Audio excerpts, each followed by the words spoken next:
Good day mga suki. Ayan, ginagawa na namin yung RAV4 saka yung Corolla. Pero waiting pa yung yung Innova. Ayan. Ito sa RAV4 magpapalit kami ng axle oil seal. Pinapaklas na niya yung CD joint.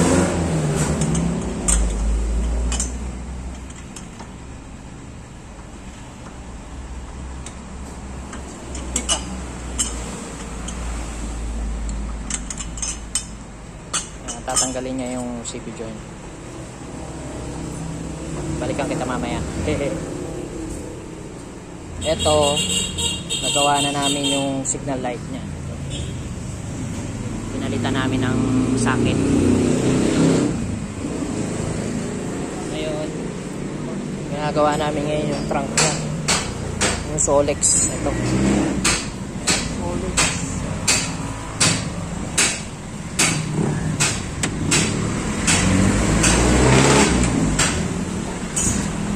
Palit siya ng susi.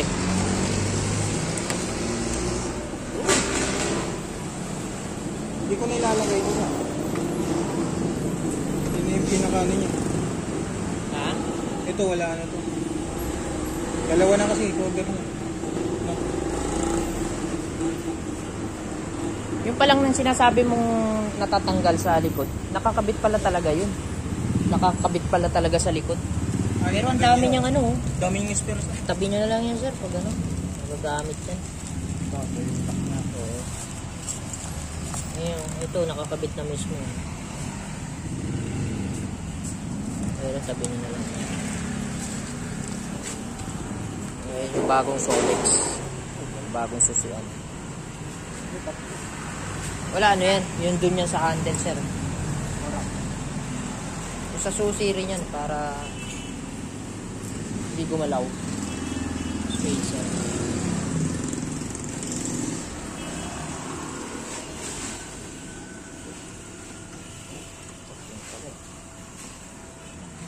Problema nito walang walang back.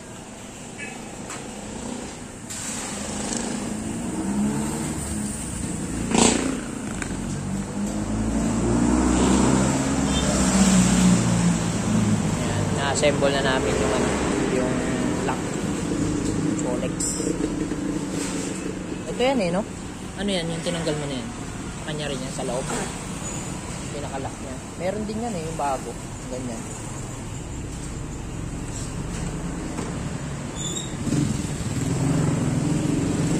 Hindi siya maglalak sa Ha? ganyan. Oo, yan. Ganyan yan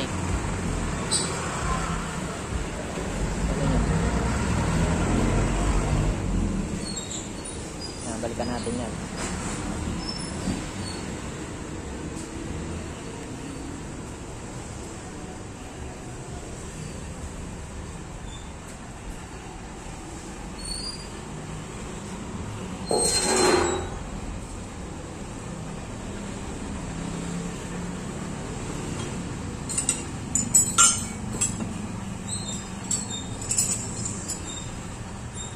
Tatanggalin na niya yung CB joint assembly kasi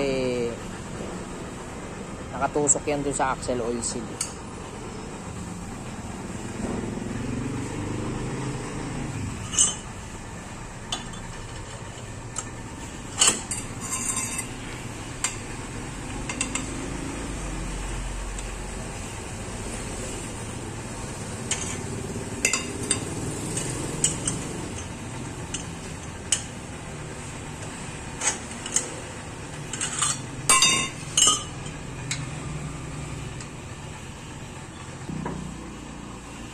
Mga suki, mamaya na lang po ulit.